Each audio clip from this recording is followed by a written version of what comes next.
Hi, it's Andy, and today I'm bringing you my August TBR.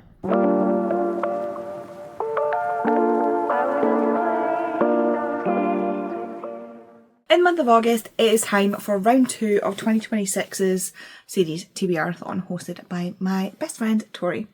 And this year, this August, we are in the Netherlands, and so Tori has put together with Bobby a bingo board. I will pop up here, which has 25 prompts. And obviously it's a bingo board. You can get bingo across the way, down the way, diagonally, or you can try and black out the board. So what I've done, stupidly, is I have picked a book for every single prompt. That's 25 prompts. I am going to say this now. I do not think I will be getting to every book on this board. There are some that I definitely need to get to, like my rereads for my Cassie Clare reread. There are some that I definitely will be getting to, but there are most definitely some that will probably be ending up getting carried over to next month or later on. There's no way I'm reading 25 books. All in all, I've got this on my spreadsheet. All in all, my TBR, if I was to read every single one of these books, would total, hold on to your tits, 10,694 pages. I'll just leave you with that for a minute. 10,694 pages. I'm not doing that. There's no way I'm doing that. Not a chance. There's no way. There's no way I will be able to do that. And so, yes, I read 28 books in the month of June, I want to say. And that was 9,004 pages. I'm not reading 1,690 more pages in a month. It's not going to happen. It's not going to happen. I'm telling you now, it's not going to happen. August is my birthday month. I don't know if I'm doing anything for my birthday. I've not planned anything. But yeah, it's not happening. But I want to have a full board TBR to see what I can get to. So I've got the chance of, pairing up the prompts with the books and seeing what bingos I can get. But yeah, I just wanted to have an option. Like, I wanted to build a board and just see what I get to, rather than not doing a TBR video and then trying to see how I could fit them all in later. I decided that I was just going to fill the board and see how we got on through the month. So for the way I'm going to go through the prompts and the board, I will be starting up at the top left hand side, going along to the right, down a line, left hand side, to the right, down a line, left to right, etc. So if you are looking at the board, I will not be leaving the board up, but that's how the prompts go. That's how I've worked it out on my spreadsheet. So without further ado, this is going to take a wee while, so let's get in to my insane August TBR. So the first prompt is a new book on your TBR, and for that I've chosen Adversary to the Villain by Hannah Nicole Mayer. I will be reading this in the month of August. This is one of the ones that I'll definitely be getting to, because it is the last book in the Assistant to the Villain series. I've been rereading the first 3 books to get to this book specifically, so it is probably one of the first things I'll pick up. I'll be picking it up as soon as it gets delivered to me, which hopefully it will get delivered early, but if not, the 6th of August is the date that is due out. So this follows Evie Sage, and in the first book, because obviously I don't want to tell you the plot of the 4th book, in the first book, she is the sole breadwinner for her family. Her father is ill, her mother has died, her mother disappeared, and her brother has died, and so is her dad, and her little sister. Because her dad is ill, he cannot be the breadwinner for the family, and so it is up to Evie to fill that position. Now, Evie has just lost her job, and so she's looking for a new job when she quite literally stumbles across the villain, who is like the villain of the country, the scourge of the king's wrath. And through this encounter, he ends up offering her a job, and because it comes with good money, Evie's like, do you know what? Stuff it. I'll be the assistant to the villain. And yeah, it's been described as like The Office, bit cozy fantasy, and I've never seen The Office, but it seems like a fair thing. We have a really found family element of it. It's funny because it's like, I wouldn't even say like morally grey. Like, I don't quite understand what morally grey is. Like, there's heads hanging from the rafters, but everybody gets a fair wage, gets their healthcare looked after, and like generally speaking, it's a good work environment. The villain thinks it's very important for you to have a good working environment and to be looked after by your boss, but he will absolutely hang people's heads, just the heads, from the rafters, the heads of his enemies, so there's that. The next prompt is a book with family links, and this is where the chonkers start coming in, because I'm using this as a chance to start off my reread of the Dark Artifices series, and that is Lady Midnight by Cassandra Clare. Yes, the Dark Artifices series. This is book 1. This is the smallest book in the series. Look at that. This is a hardback size paperback. It does make them a bit easier to read, which is nice. So yes, this is book 1 in the Dark Artifices series. This is the, I don't even know now, it's like the 3rd trilogy, technically, or you've got Mortal Instruments, which is 6 books, and then the Infernal Devices, and then the Dark Artifices, and then there's books in between there that are just side quests. So this is the 3rd main chunk of this entire series, as it were. And so this follows the Blackwood children and also Emma Carstairs, who we meet in the Mortal Instruments. But this jumps forward in time. I believe by now they're at least 18. And they are or at least 16, 17, 18. And they are the shadow hunters that are patrolling LA. So we go to the LA Institute for this. Julian has taken on the responsibility of his siblings, looking after all of his siblings, quite a few siblings, might I say, because their father was killed in the Dark War, and Julian has taken on the head of the family. But like I say, these are like, I think Julian, I want to say Julian and Emma in this are 17 or 18. Their uncle, the Carstairs uncle has come to look after them, but he's not quite right. There's something not quite right about him, and so Julian has to be the head of his family, the man of the house, and they need to make sure that the Clave does not find out that this is the case. I'm actually looking forward to reading this because the first time I read it I wasn't interested. This is very more Fae based because two of the Blackthorns, Mark and Helen, are half Fae, so their mother is Fae and their dad is Arthur. Is it Arthur Blackthorn? I think is the dad. I think him and his brother have similar names. But Helen and Mark are both half Fae, so the Blackthorns are tied in a lot more to the Fae realm, and I'm not a very Fae-based person. Like I don't, other than like Quicksilver, I really loved that, and it was Fae-based, but like so yeah, we'll see. I'm hoping that this time around I like it a lot more. Emma is one of my least favourite characters in the Shadow World. I just don't like her for some reason, and hopefully this time around, knowing what I know about her and rereading stuff, hopefully I'll enjoy it a lot more. Next is Disability Rep, and for this I decided to carry on my reread of Cassandra Clare's books with Lord of Shadows. And again, like I said, this follows the Blackthorn children, and one of the Blackthorn children is Ty. And Ty has autism, which is something that greatly affects him in this world. A lot of people don't understand why he is the way he is. His family trying to accommodate him in any way that they can, but they're all just kind of muddling through this, and it really does affect Ty greatly. Ty is going to be one of the main characters in the Wicked Powers series, which is the new series that's coming out that I'm rereading all these for.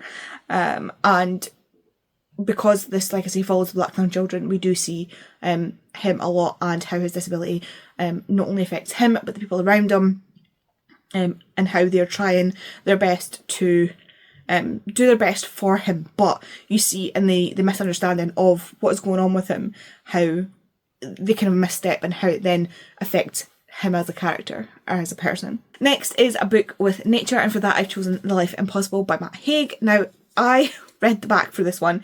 It says, when retired teacher Grace Winters is left a rundown house in Ibiza by a long-lost friend, curiosity gets the better of her. She arrives in Ibiza with a one-way ticket, no guidebook and no plan.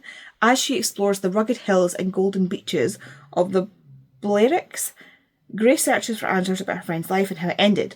What she uncovers is stranger and more otherworldly than she could have dreamed. But to dive into the impossible truth, Grace must first come to terms with her past. The Life Impossible is Matt Haig's most spectacular story yet. So, sorry, for the most of that I couldn't see it because it was sitting funnily in the shadows. So, yeah. As it says, as she explores the rugged hills and golden beaches, I feel like the island itself, the nature is going to be a large part of that. I mean, we've got the sea is quite a motif on the book, so yeah. I have, generally speaking, loved Matt Haig's books. There's a couple of them that I didn't quite like, but I thought, you know, I've been enjoying them so far. This is one that's worth having a look at. Next is a book with an underhyped trope. Now, I'm notoriously bad with tropes. I don't quite understand tropes. Like, I'm that person that, like, I'll be like, oh, this trope, and that someone's like, that's not a trope. I don't understand what a trope is. So I did some Googling. To check what tropes were, like things like that. And I think I'm good with this one. So for this, I've chosen A Taste of Golden Iron by Alexandra Rowland. I was going to say Alexandra Rowland. And this is a fantasy, but it follows Prince Cadu and his bodyguard, who he falls in love with. So Cadu and Evamere, I'm probably pronouncing those names wrong. Fancy names. I've not seen the pronunciation guide yet.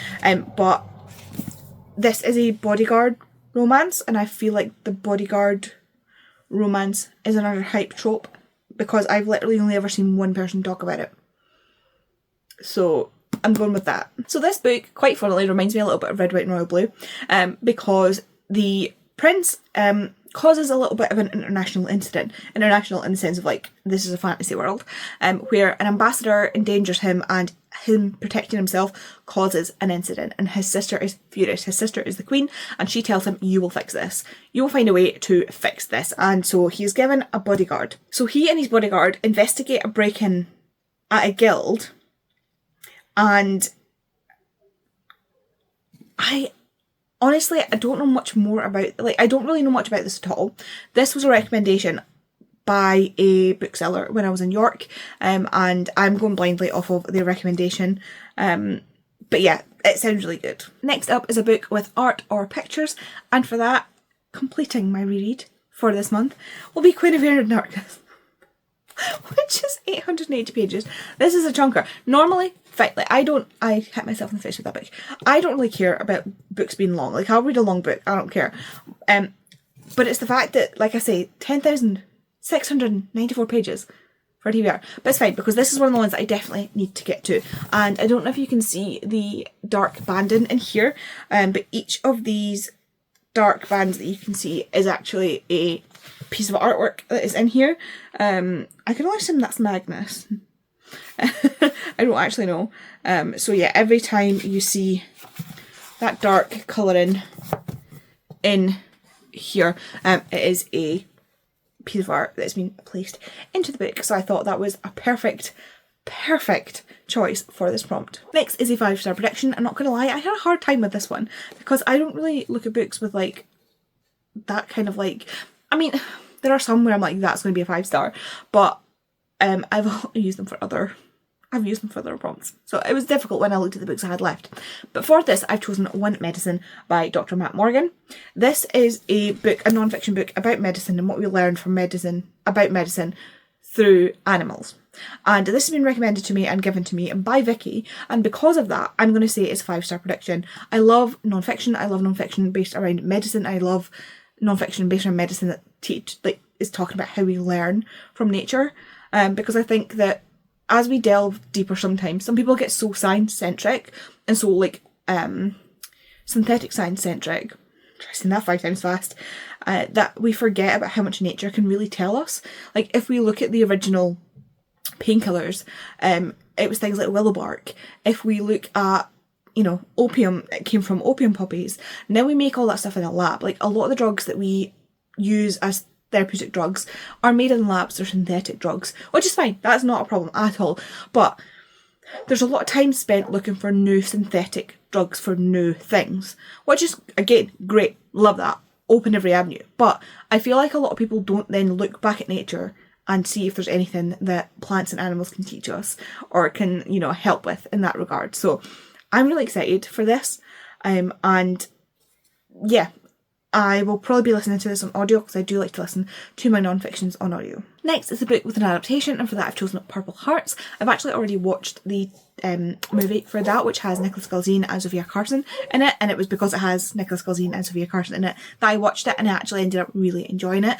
So this follows, I can't remember what the character names are now, but basically Sophia's character is diabetic and working in a bar and is really struggling to ration her insulin. which is obviously very, very dangerous.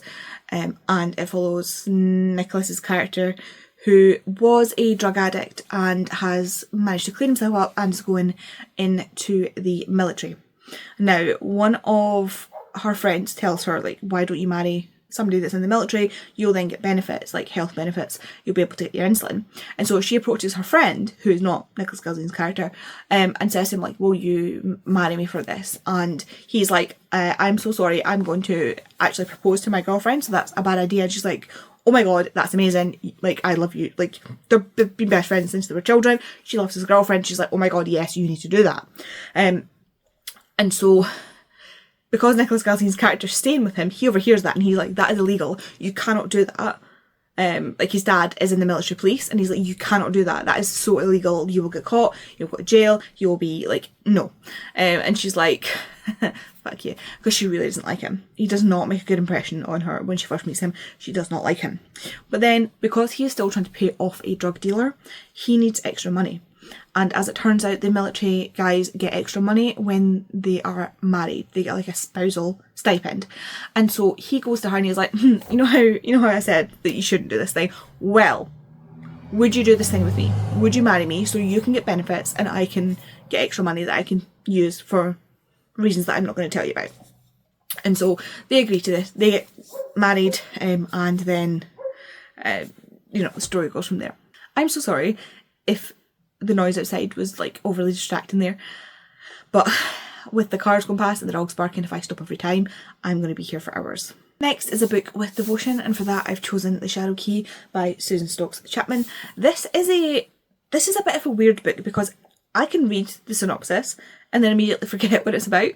But for the devotion side of this, so this follows Henry, and one of the reasons I picked this book is because the character's called Henry Talbot, which is the name of one of the guys in Downton Abbey in the later seasons. There's a character called Henry Talbot. But this is a man who is dismissed from his post as... I'll just read it for you. Henry Talbot has been dismissed from his post at a prestigious London hospital. This is in 1783, by the way. The only job he can find is a physician in the backwaters of Wales, where he can't speak the language, belief in myth and magic is rife, and the villagers treat him with bewildering suspicion. When Henry discovers his predecessor died under mysterious circumstances, he's determined to find answers. Lynette Tressilian, the unconventional mistress of Plas Heliac, lives a lonely life. Her father is long dead, her mother haunted by demons which keep her locked away in her room, and her cousin treats her with cool disdain.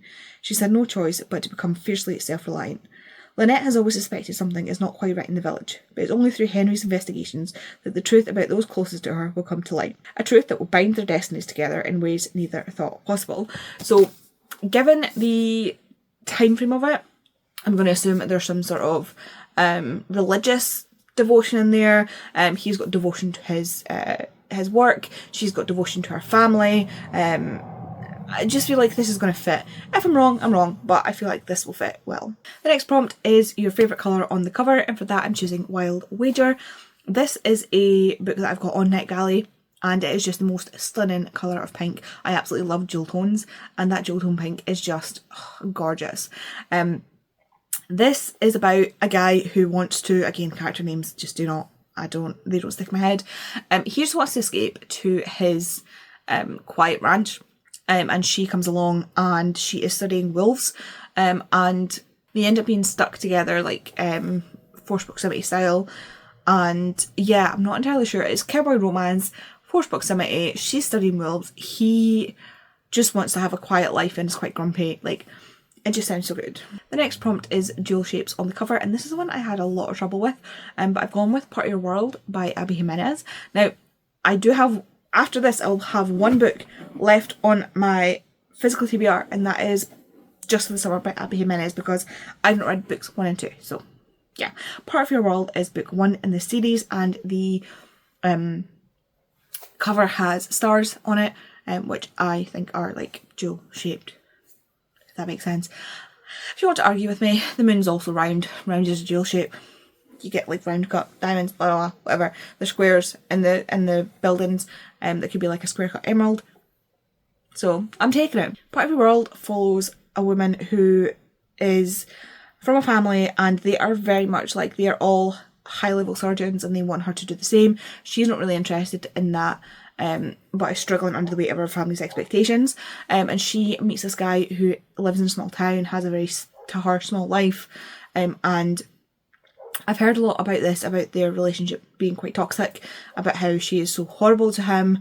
So it'll be interesting to see what I think of it. I've never read anything about Abby Jimenez, so it'll be interesting, I think, to see how I feel about that. The next prompt is a book with a historical aspect, and for that I've chosen Harbour of Hungry Ghosts by Eliza Chan. This follows our characters in Opium War era Hong Kong.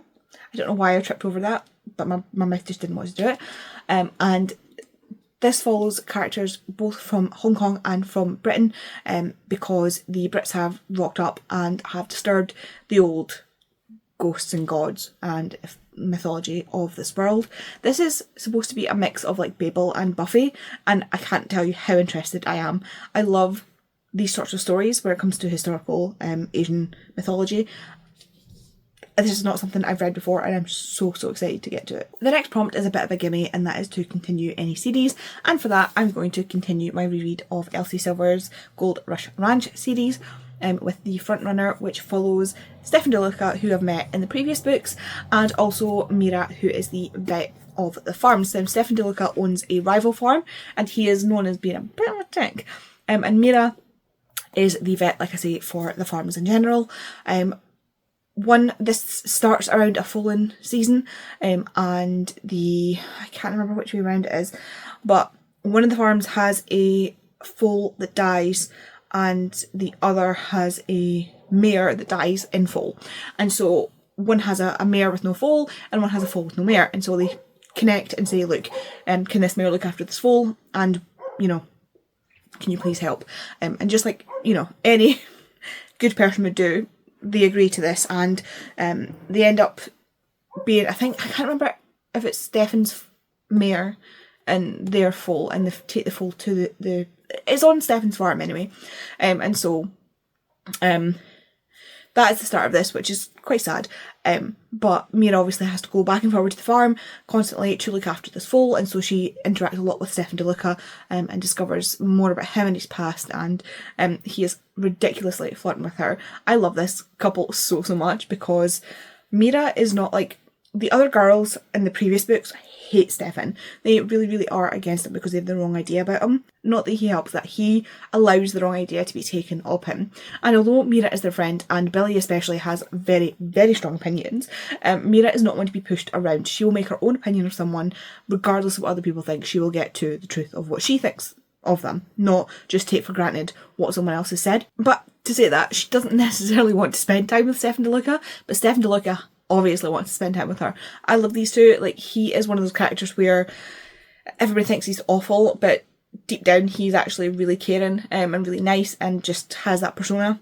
So I'm excited to continue this reread. The next prompt is to read a book with a unique character, and for that I've chosen Dead Reckoning, which is part of my Suki Stackhouse rereads that I'm doing. So Suki, I would say, is definitely a very unique character. So Suki is a barmaid. She works in a bar called Merlot's, which is run by Sam Merlot, who is her boss and her friend.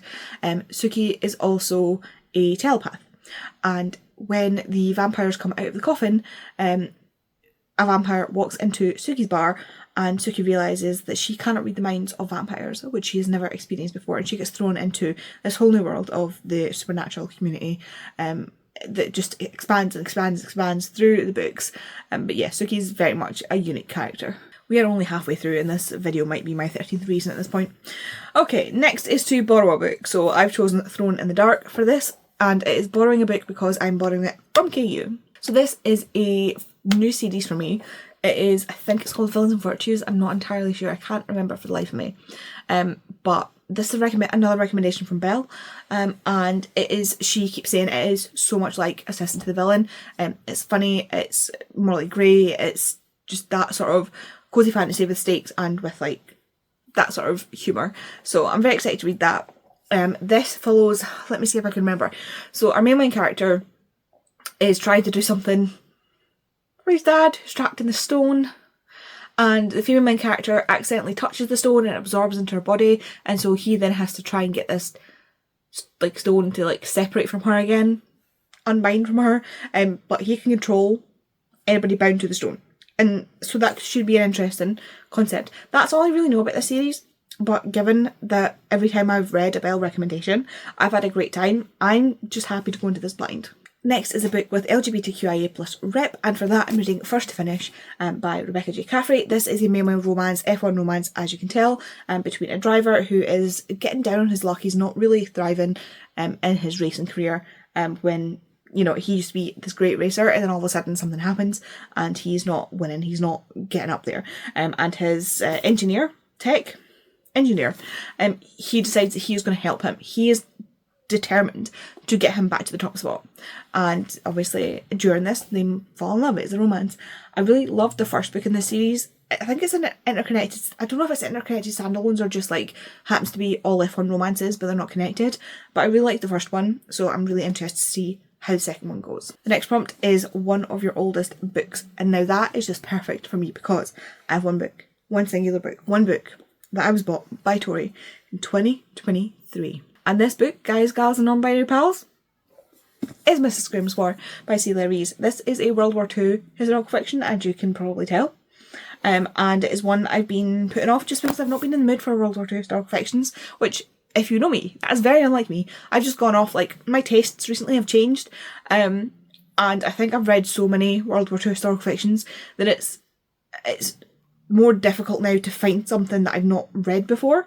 Not in the sense of like I've read every book, but like the books that I'm then picking up, I'm like, okay, yeah, this is like this other book that I've read, so I know exactly what's going to happen. Or like, you know, there's only so many ways to tell a story, and I think I'm running out of those. So yeah, this, hopefully it should be a new one. I'm not entirely sure what this is about, but I think this is about a woman who became a spy. It originally was called Mrs. Graham's Wartime Cookbook, so that should be an interesting twist. Tori has read this. I like other AZebraReads books, so hopefully this will be a win. Next prompt is a BIPOC author, and for that I'm using The Secrets of the First School. This is another pre-order that is coming in, and this is the last book. We're finishing off the series, guys. This is the last book in this series. I can't remember what the series is called for the life of me. Edinburgh Nights. The Edinburgh Nights series. This is the last book in the Edinburgh Nights series. The first book being The Library of the Dead. I believe that is them up there. This is book 5, and yeah, this series has been incredible.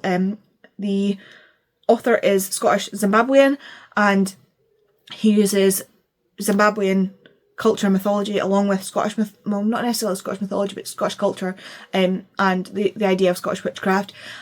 And the story in such a beautiful and just a fantastic way. So this series follows Ropa, who is a ghost talker or ghost stalker. I'm not entirely sure where the word separates because I've not heard it, I've just seen it written down. So it's one word: ghost stalker, ghosts with an S, talker, or ghost stalker. I'm not entirely sure, but she talks to ghosts. And what she does is she makes money off of this. So she will contact a ghost, or a ghost will contact her, and they will have a message or something to give to their family. And so she negotiates with this ghost to pay her, or for the family to pay her to give over this message. So she then goes to the family, explains, everybody in this world kind of knows about this. Like, it knows about, it's a thing in their culture, so it's not like she's like turning up and being like, ghost, your family told me to tell you this, and they're like, what the hell? They all know about this. And so she will go to the family and say, I have a message from a loved one, this is what I've negotiated with them. The family then pay, or they can potentially renegotiate with her. She will pass on the message. The ghost can go to the other side. Now, Ropa is very poor. She lives with her grandmother and her sister, and they live in a caravan in a sort of slum area. And we are looking at a dystopian future Edinburgh, and honestly, the way he describes Edinburgh, like, you can just tell he's lived in Edinburgh for years, the way he talks about it. It's such a wonderful series. And Ropa gets pulled into working with the sort of academics of Scottish magic. So she's not really seen as part of Scottish magic because she uses Zimbabwean magic. The themes and stuff that this follows, so good. I could talk about it for hours. I could talk about the series. But yeah, so Ropa gets pulled into this, and there's so much going on. Like, there's so much going on in this book series, honestly. I absolutely adore this. If you like the Alice Arden series, this one, you will love this series. If you like snappy characters with an attitude, mix of mythology and magic and fantastic world building, honestly. I think you'll love the series, and I'm so excited. So excited, but so sad that the last book is finally coming out. The next prompt is a beautiful cover, and for that I'm using my lovely Illumicrate Bridgerton set, because, come on, that is gorgeous. And using this prompt to read An Offer from a Gentleman. This is the third book in the Bridgerton series. It is the fourth series in the TV show, but the third book in the series. Why was that so difficult? So this follows Benedict Bridgerton, and it is a Cinderella retelling with Sophie. I don't know her actual surname. And Sophie is a maid, but she works as a maid for her stepmother, who married her dad, and then when her dad died, you know Cinderella, you know how it works. But then they moved to the Ton for the, for the season, and she sneaks out. Again, Cinderella retelling, meets Benedict. Benedict falls in love with her, and he starts to try and find her. The Offer, if you've seen the series, The Offer is not a good offer. It is not a good offer. But I'll be interested to see the difference between the show and the book, because so far the differences have been quite noticeable. I'm going to have to be careful about this stack of books. It is literally like as tall as you right now. Next is the prompt, a book that will be Gouda. Yes, that was me that picked that prompt, because I do like me a pun. And for that I've chosen Fireworks. I don't know if you want to, like, Gouda is a play on good, like you think the book will be good, but also maybe a little bit cheesy. And honestly, Bonnie Woods fits this perfectly. So this follows our main character, I think it's Eiley. I want to say Ely, because there's a place in Fife called Ely that's spelled the same way as her surname, except she's got a Y on the end of her name, which makes me want to say Eiley. But yeah, I want to say she's the sister of the guy in the first book. But basically, she is determined she will never love again, and then a fireman moves into the village in Scotland, and I am assuming they must connect. This is leading up to the village's firework display, so I'm assuming it's like probably November, because generally speaking in the UK we do fireworks on the 5th of November, and New Year are like the standard dates, although we have recently been doing fireworks a lot for, I want to say, Diwali. I might be wrong. Generally speaking, I would guess this is either Bonfire Night or New Year's, and by the autumnal look of it, I'm going to say Bonfire Night. Okay, we're on the home stretch. The next prompt is Animal Companion, and for that I'm picking the Anthology of Scottish Folk Tales, Volume 2. This has various different stories from various different places in Scotland, as you can see here, and I had a look through them, and one of them is the Moth Dog of Roslin, which the dog is like an animal companion. So I feel like with the fact that some of these are like witchy stories, there's going to be some kind of animal companion in there. Next is a book with music and or dance. Now this one is an absolute shot in the dark, but for this I'm using Witch Queen Rising. This is a book that I again have on NetGalley, and it's set in New Orleans. And so because it's set in New Orleans, which is in New Orleans, I'm going to guess there's going to be a musical component to it, because it's New Orleans.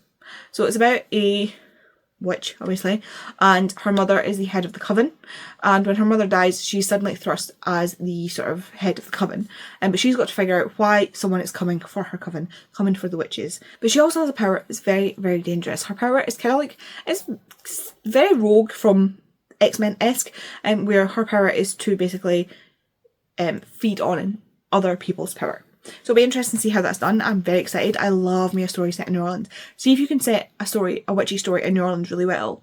I am down for it. Next up is a book with a sports theme, and for that I've decided to reread Pucking Wild. I'm now working my way through so many rereads at the moment, and this is one of them. So this follows Tess and Ryan, and Tess is going through the most horrendous divorce, kind of, because her ex refuses to sign any divorce papers. He is an abusive POS. I hope he is put to the bottom of a lake and left there. Honestly. And Ryan is one of the Rays, as you can see. So Tess is the best friend of Rachel from book 1, and she ends up basically running from her ex and coming to Jacksonville, and she ends up teaming up with Mars because he has accidentally become the patron of a sea turtle charity, which is run by about 3 people. 2 of them who are, I want to say, hippie lesbians.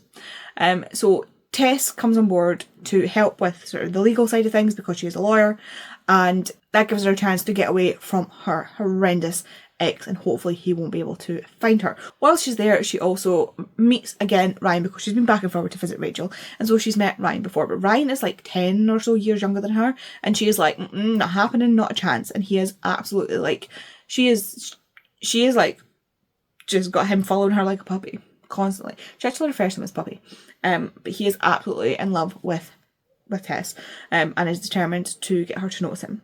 And it's so cute. Next is to use a game to pick a book, and for that I'm going to pop you to past Andy, who played a game you might be familiar with, to choose the book. So to choose my book for the prompt, use a game to pick a book, I'm going to borrow Gavin's game from Gavin Reads It All. He had a TBR game that he just recently played, which is where I got the idea from, called Play Your TBR Right. It's based on Play Your Cards Right. So I have 2 books that I'm going to choose from. So there's Firework and At First Bite, and both of these I want to read. Both of these I will be reading, but both of these I want to read, but I'm using them for the game. So we will go At First Bite for the losing one, which will be here, and Fireworks for the winning book. Apparently At First Bite took that as a... How does Gavin do this without it falling down? Okay, so At First Bite will be here, and Fireworks will be here. And the point in this game is, so if I lose this game, At First Bite is the book I will read. If I win the game, Fireworks is the book I will read. And what this is like I say, a variation of Play Your Cards Right. Do you know how long it took me to find a pack of cards in this house? So what's going to happen is I'm going to put... I've just been shuffling, like this was a new pack of cards. You have no idea how long I've been shuffling this pack of cards to try and get it to randomise. So what will happen is I will put 1, 2, 3, 4, 5 cards, and those will be my cards for the game. And so what I'll do is I'll start here, and I turn this card round. We'll go, I mean, it doesn't really matter if it's upside down. And so it is a jock. What do other people call it? A jack. Jock in Scotland. And so the idea is I have to pick higher or lower down the ranks. So I need to decide if this one is going to be higher or lower than a jock. And if I'm wrong, I pick At First Bite. If I'm right, I continue. If I get them all right, we pick Firework. Does that make sense? Now, as we're playing Gavin's game, we are playing by Gavin's rules. So an ace is going to be a 1. So an ace is the lowest card you can get, a king is the highest card you can get, and the jokers are over here because I don't think the jokers are involved. Okay, so card 2, do I think it's higher or lower? Well, it's a jock. I'm going to go lower because chances are it will be lower. Oh. Okay, so it's a queen. So the book I will be reading for this is At First Bite. I'm feeling the spite in this game, guys. I'm feeling the spite. So as you'll have seen there, the game betrayed me, and we ended up getting At First Bite. I say betrayed in the sense that, like, I was done at the first hurdle. Not that I didn't want to read this book. I very much wanted to read this book. It just so happens that the game hates me. And so this is At First Bite by Olivia Dade, and this follows our main character, Athena. And Athena's fiance breaks up with her, and so the only thing she can do is to move into the Spite house, which is this house here, which is like 10 feet long, and like squished in between these 2 buildings. But the problem is, the person living next door is her fiance's brother, and it's her fiance's brother who convinced her fiance to break up with her. Now, she is so ready to be horrendous to him. She is playing erotic audiobooks out loud. She has been the worst neighbour possible. But as it turns out, he's actually really nice, and there might be a bigger reason, a different reason as to why he got his brother to break up with her. And she tries to antagonise him, but discovers that actually they might have a lot more in common than they think. And lastly, finally we're here. The last prompt is a book with royalty, and for that I've chosen King's Cage by Victoria Aveyard. This is the third book in the Red Queen series, and again I'm rereading the series, so this goes on the TBR. I'm not even sure if I'm going to get through the second book, Glass Sword. I can never remember the name of it. So we shall see. If I don't get to that, I'll carry that over, but this should be the one on this. So Red Queen, generally speaking, follows Mare, and Mare is a red blood in a world where the Reds are sort of peasants, regular people, and the elites, the nobles, the kings and queens, the lords and ladies are all silverbloods, and silverbloods also have powers, and this power they use to keep everybody else down. They are very much tyrannical in that sense. And one day Mare is working at the palace where she falls into this pit of fighting vipers, silver queen wannabes, and it has an electric net over the top of it to stop anybody from being able to get to them, to do anything, to aid anybody. But the thing is, Mare lands on this electrical net and she doesn't die.